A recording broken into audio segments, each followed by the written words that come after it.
ಹೂವ ತರುವರ ಮನೆಗೆ ಹುಲ್ಲ ತರುವ ಹೂವ ತರುವರ ಮನೆಗೆ ಹುಲ್ಲ ತರುವ ಹೂವ ತರುವರ ಮನೆಗೆ ಹುಲ್ಲ ತರುವ ಅವಲ ಕುಮಿ ರಮಣ ಅವಗಿಲ್ಲ ಗರ್ವ ಹೂವ ತರುವರ ಮನೆಗೆ ಹುಲ್ಲ ತರುವ ಅವಲ ಕುಮಿ ರಮಣ ಇವಗಿಲ್ಲ ಗರ್ವ ಹೂವ ತರುವರ ಮನೆಗೆ ಹುಲ್ಲ ತರುವ ಹುಲ್ಲ ತರುವ ಒಂದು ದಳ ಶ್ರೀ ತುಳಸಿ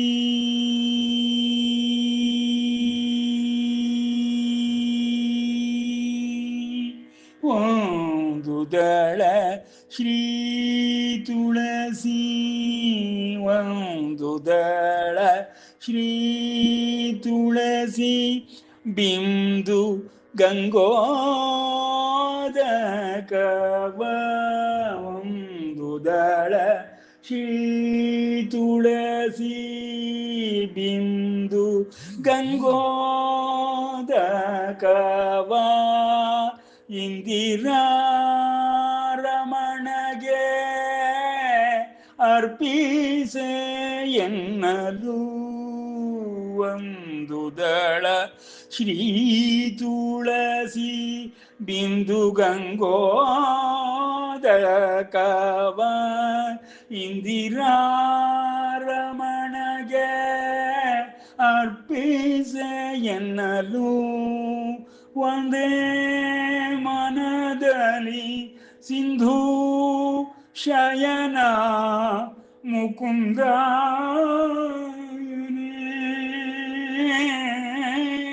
ಒಂದೇ ಮಾನದಲ್ಲಿ ಸಿಂಧೂ ಶಯನ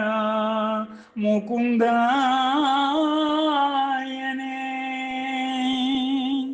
ಎಂದೆಂದೂ ಉದೀಪನ ಮನ ಮಂದಿರದೊಳಗೆ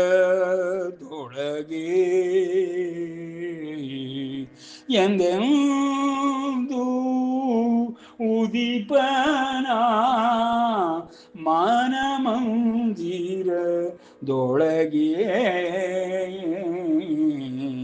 ಹೂವ ತರುವರ ಮನೆಗೆ ಹುಲ್ಲ ತರುವ ಅವೇ ಲಕುಮಿ ರಮಣ ಇವಗಿಲ್ಲ ಗರ್ವ ಹೂವ ತರುವರ ಮನೆಗೆ ಹುಲ್ಲ ತರುವ ಹುಲ್ಲ ತರುವ ಪಾಂಡವರ ಮನೆಯೊಳಗೆ ಕುದುರೆಗಳನ್ನು ತಾ ತೊಳೆದು ಪಾಂಡವರ ಮನೆಯೊಳಗೆ ಕುದುರೆಗಳನೆ ತಾ ತೊಳೆದು ಪುಂಡರೀಕಾಕ್ಷತ ಪುಲ್ಲತಂಗ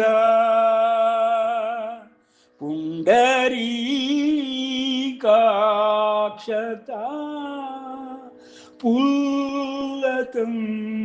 ಪುಲ್ಲತಂಗ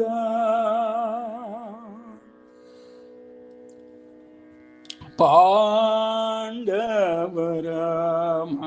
ಮನೆಯೊಳಗೆ ಕುದುರೆಗಳನ್ನು ತಾ ತೊಳೆದು ಪುಂಡರೀಕಾಕ್ಷತ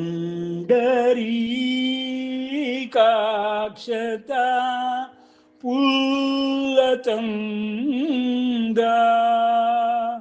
ಅಂಡಜಾಧಿಪ ನಮ್ಮ ಪುರಂದರ ವಿಠಲನು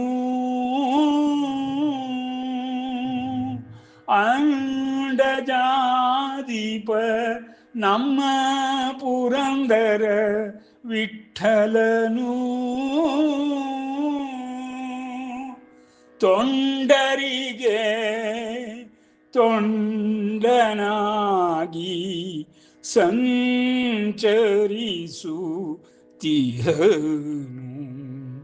ತೊಂಡರಿಗೆ ತೊಂಡನಾಗಿ ಸಂಚರಿಸುತ್ತಿಹನು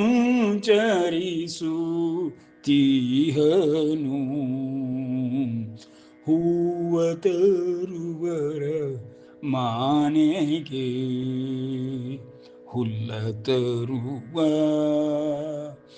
ಅವೇ ಲಕುಮಿ ರಮಣ ಅವೇ ಲಕುಮಿ ರಮಣ ಇವಗಿಲ್ಲ ಗರ್ವ ಹೂವ ತರುವರ ಮಾನೆಗೆ ಹುಲ್ಲ ತರುವ ಹುಲ್ಲ ತರುವ ಶುಕ್ಲಾಂಬರಧರಂ ವಿಷ್ಣುಂ ಶಶಿವರ್ಣಂ ಚತುರ್ಭುಜಂ ಪ್ರಸನ್ನವದನಂ ಧ್ಯಾಯೇತ್ ಸರ್ವವಿಘ್ನೋಪಶಾಂತಯೇ ಅಗಜಾನನ ಪದ್ಮಾರ್ಕಂ ಗಜಾನನ ಮಹರ್ನಿಶಂ ಅನೇಕದಂತಂ ಭಕ್ತಾನಾಂ ಏಕದಂತಮುಪಾಸ್ಮಹೇ ಅಂಬ ತ್ವಾಮನುಸಂದದಾಮಿ ಭಗವದ್ಗೀತೆ ಭವದ್ವೇಷಿಣೀ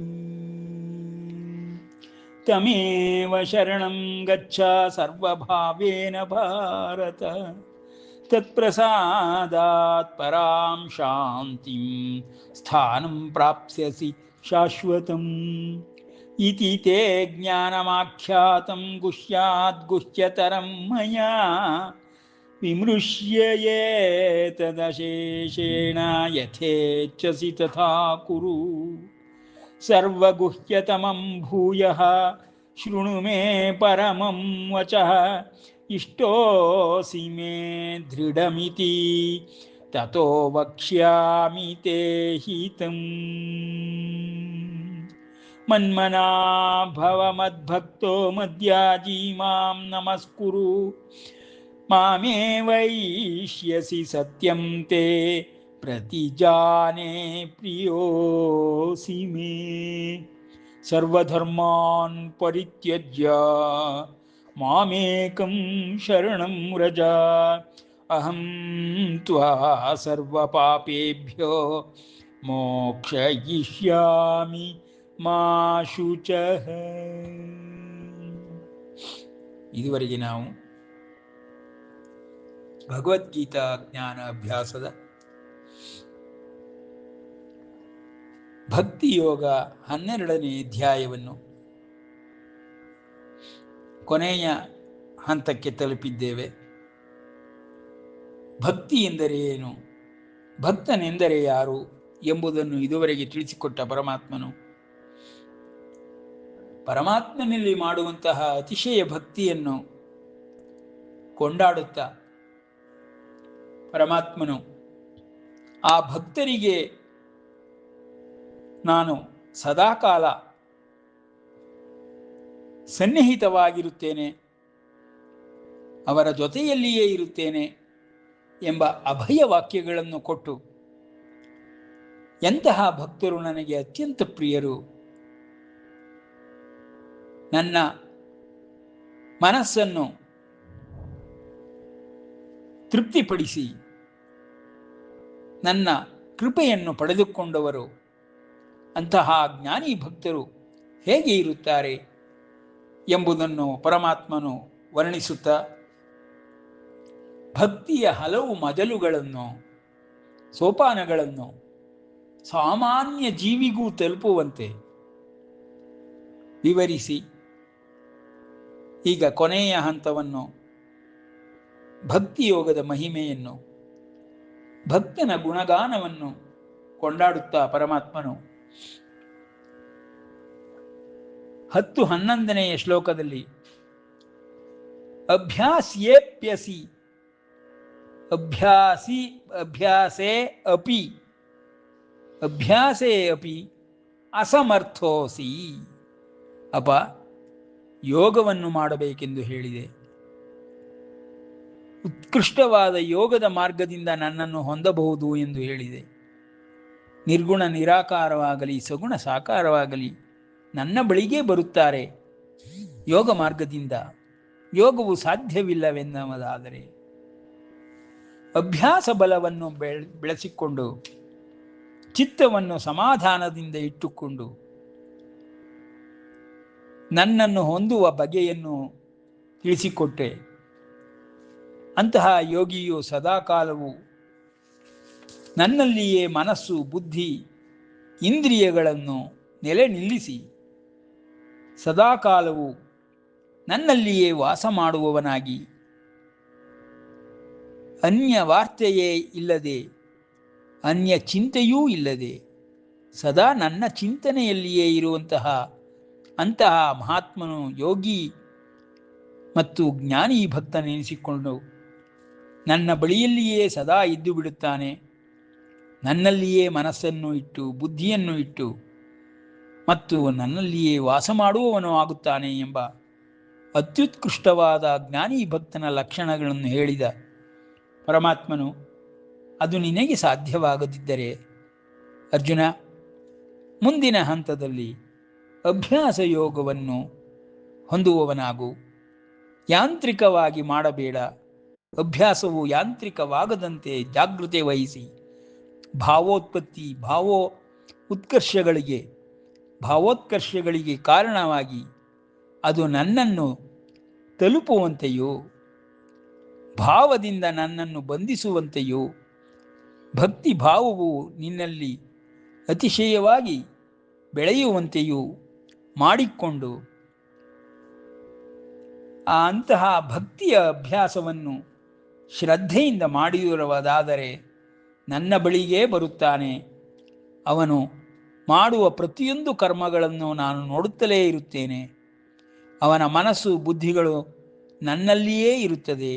ನನ್ನ ಗುಣಗಾನವನ್ನೇ ಮಾಡುತ್ತಾ ಸದಾಕಾಲ ನನ್ನ ಪ್ರತಿನಿಧಿಯಂತೆಯೇ ಲೌಕಿಕ ಪ್ರಪಂಚದಲ್ಲಿ, ಮರ್ತ್ಯ ಲೋಕದಲ್ಲಿ ಅವನು ಬದುಕಿರುತ್ತಾನೆ.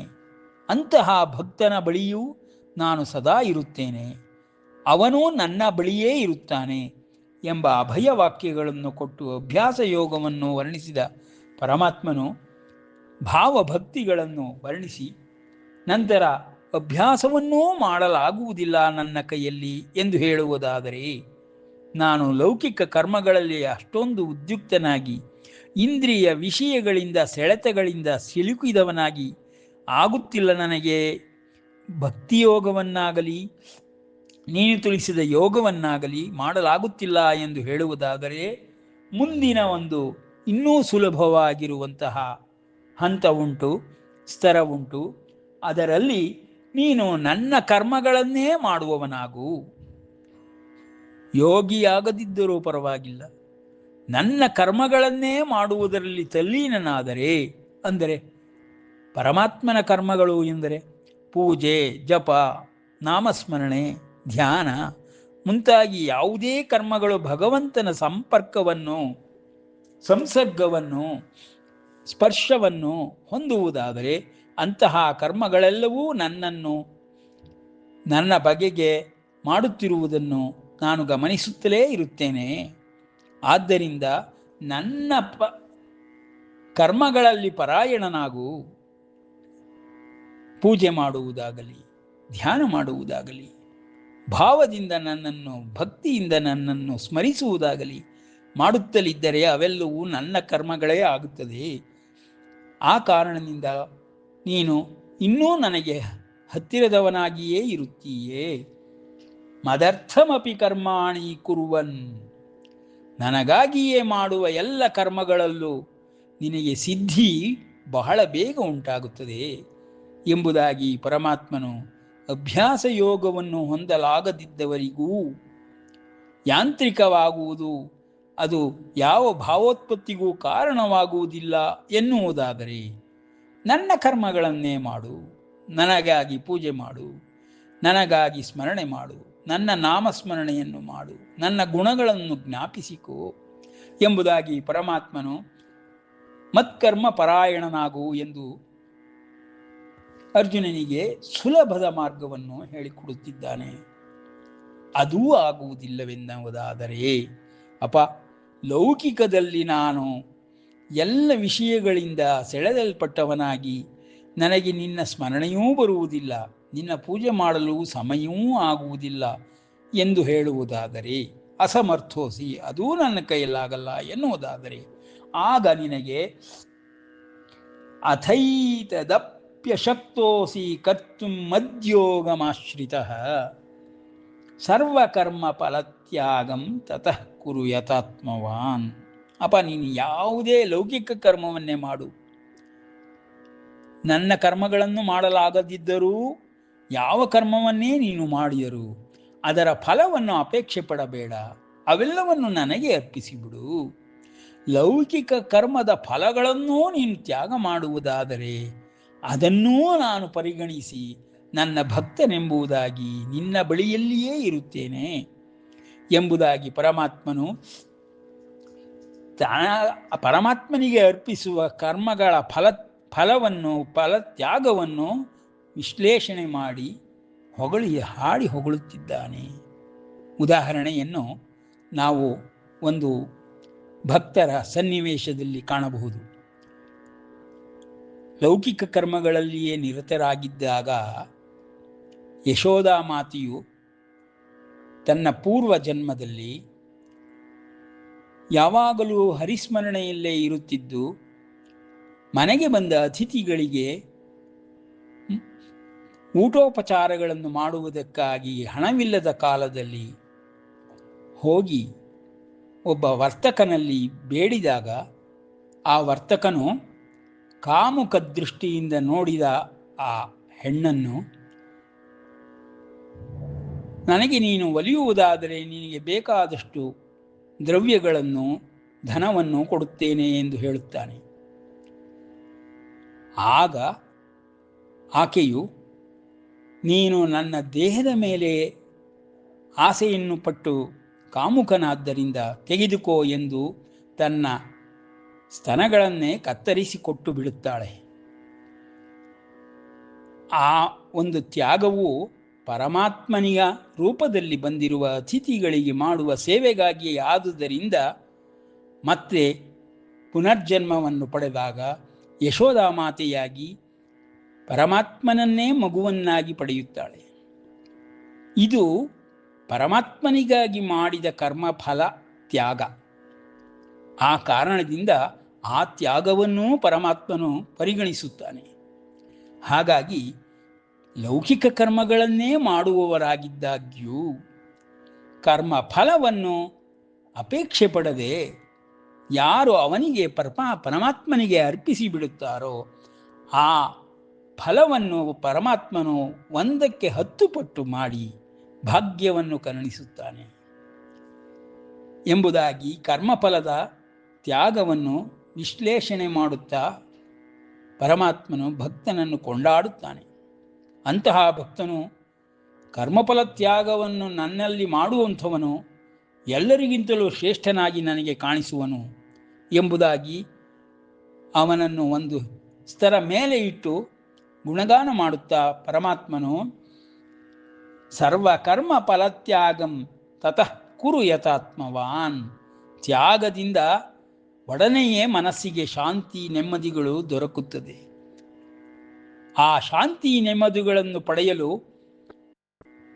ಎಷ್ಟೆಷ್ಟು ಕರ್ಮಗಳನ್ನು ಎಷ್ಟೆಷ್ಟು ತ್ಯಾಗಗಳನ್ನು ಸನ್ಯಾಸಾದಿ ವ್ರತಗಳನ್ನು ಆಚರಿಸುತ್ತಾ ಮನುಷ್ಯನು ನನ್ನೆಡೆಗೆ ಬರಲು ಪ್ರಯತ್ನಿಸುತ್ತಾನೆ. ಆದರೆ ಕರ್ಮಫಲ ತ್ಯಾಗವನ್ನು ಮಾಡುವುದು ಅಷ್ಟು ಸುಲಭದ ಮಾತಲ್ಲವಾದ್ದರಿಂದ ಅರ್ಜುನ, ಕರ್ಮಫಲ ತ್ಯಾಗವನ್ನು ನನ್ನಲ್ಲಿ ಮಾಡುವಂಥವನು ನನ್ನ ಕರ್ಮಗಳನ್ನೇ ಮಾಡದಿದ್ದಾಗ್ಯೂ ನನಗೆ ಸಂಬಂಧಪಟ್ಟ ಜಪತಪಾದಿ ಯಜ್ಞ ಯಾಗಾದಿ ಪೂಜೆಗಳನ್ನು ಮಾಡದಿದ್ದರೂ ಅಂತಹ ಕರ್ಮಫಲ ತ್ಯಾಗವನ್ನು ನಾನು ಅಪ್ಪಿಕೊಳ್ಳುತ್ತೇನೆ. ಅಂತಹವರಿಗೆ ನನ್ನ ಸಾನ್ನಿಧ್ಯ ಸದಾಕಾಲವೂ ಇದ್ದೇ ಇರುತ್ತದೆ ಎಂಬುದಾಗಿ ಜೀವನದ ಅತಿ ಕೆಳಗಿನ ಸ್ತರದ ಸಾಧನೆಯನ್ನು ಪರಮಾತ್ಮನು ವರ್ಣಿಸುತ್ತಾ ಕರ್ಮಫಲ ತ್ಯಾಗವು ಎಲ್ಲಕ್ಕಿಂತಲೂ ಶ್ರೇಷ್ಠವೆನಿಸುತ್ತದೆ ಎಂದು ಕೊಂಡಾಡುತ್ತಾನೆ.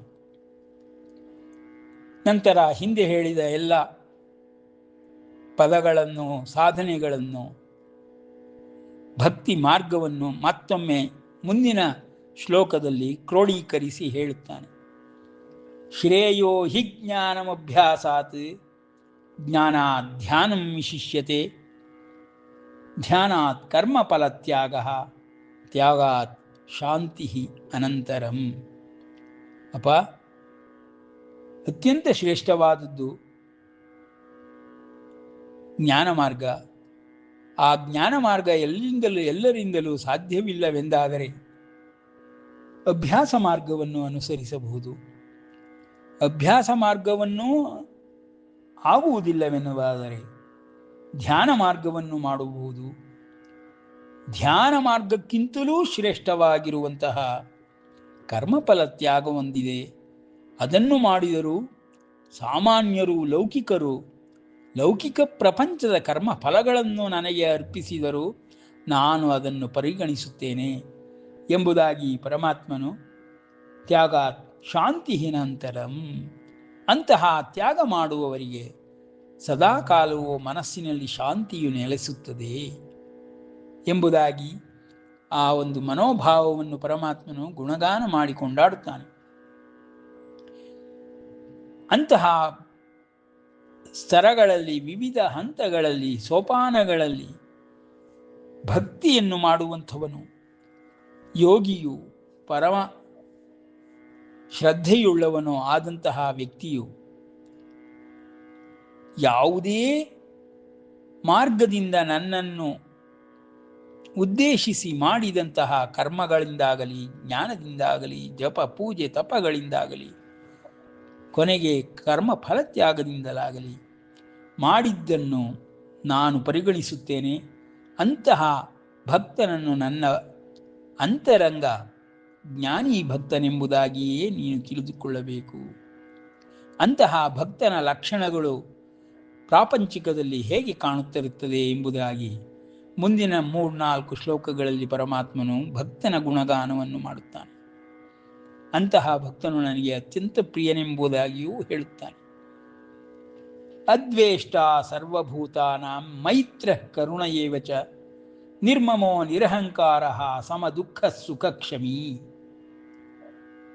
ಸಂತುಷ್ಟ ಸತತಂ ಯೋಗಿ ಯತಾತ್ಮ ದೃಢ ನಿಶ್ಚಯ ಮಯ್ಯರ್ಪಿತ ಮನೋಬುದ್ಧಿರ್ಯೋ ಮದ್ಭಕ್ತ ಸಮೇ ಪ್ರಿಯ ಯಸ್ಮಾನ್ನೋ ದ್ವಿಜತೆ ಲೋಕೋ ಲೋಕಾನ್ನೋ ದ್ವಿಜತೆ ಚ ಯಃ ಹರ್ಷಾಮರ್ಷ ಭಯೋದ್ವೇಗೈ ಮುಕ್ತೋ ಯಸ್ಸ ಚ ಮೇ ಪ್ರಿಯ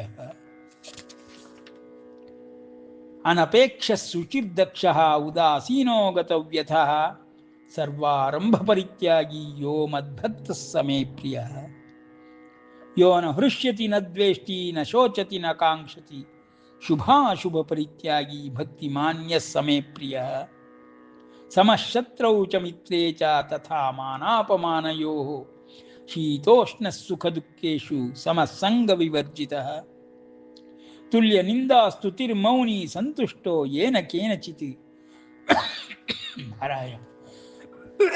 ನಾರಾಯಣ ಅನಿಕೇತ ಸ್ಥಿರಮತಿ ಭಕ್ತಿಮಾನ್ ಮೇ ಪ್ರಿಯೋ ನರಃ. ನೋಡಿ, 6-7 ಶ್ಲೋಕಗಳಲ್ಲಿ ಪರಮಾತ್ಮನು ಭಕ್ತನ ಗುಣಗಾನವನ್ನು ಮಾಡಿ ಅತ್ಯಂತ ಪ್ರಿಯನು ಎಂಬುದಾಗಿ ವರ್ಣಿಸುತ್ತಿದ್ದಾನೆ. ಇಷ್ಟೂ ಗುಣಗಳು ಒಬ್ಬನಲ್ಲಿಯೇ ಇರಬೇಕೆಂಬುದಾಗಿ ಅಲ್ಲ, ಇದರಲ್ಲಿರುವ ಒಂದೊಂದು ಗುಣವಿದ್ದರೂ ಅವನು ಭಕ್ತನಾಗಿಯೇ ಇರುತ್ತಾನೆ. ಅವನನ್ನು ಪರಮಾತ್ಮನು ಮೆಚ್ಚಿಕೊಂಡಿರುತ್ತಾನೆ ಎಂಬುದನ್ನು ನಾವು ಸದಾಕಾಲ ಮನಸ್ಸಿನಲ್ಲಿಟ್ಟುಕೊಂಡು ಭಗವದ್ಭಕ್ತರನ್ನಾಗಲಿ ಭಾಗವತರನ್ನಾಗಲಿ ಮನನೋಯುವಂತೆ ನಡೆದುಕೊಳ್ಳಬಾರದು. ಎಲ್ಲ ಪಾಪಗಳಿಗಿಂತಲೂ ಅಧಿಕವಾದ ಪಾಪತರವಾದ ಭಗವದ್ಭಕ್ತರ ಮನಸ್ಸನ್ನು ನೋಯಿಸುವುದು ಪ್ರಪಂಚದಲ್ಲಿ ಅತ್ಯಂತ ಹೇಯವಾದ ಕಾರ್ಯವಾಗಿದೆ ಎಂಬುದಾಗಿ ಪರಮಾತ್ಮನು ಕರ್ಮ ಸಿದ್ಧಾಂತದ ಕರ್ಮಫಲತ್ಯಾಗದ ಉತ್ತಮ ಉದಾಹರಣೆಯನ್ನು ಕೊಡುತ್ತಾ ಭಕ್ತಿ ಯೋಗವನ್ನು ಅರ್ಜುನನಿಗೆ ವರ್ಣಿಸುತ್ತಿದ್ದಾನೆ ಎಂಬಲ್ಲಿಗೆ ವಿರಮಿಸೋಣ. ಶ್ರೀಕೃಷ್ಣಾರ್ಪಣಮಸ್ತು.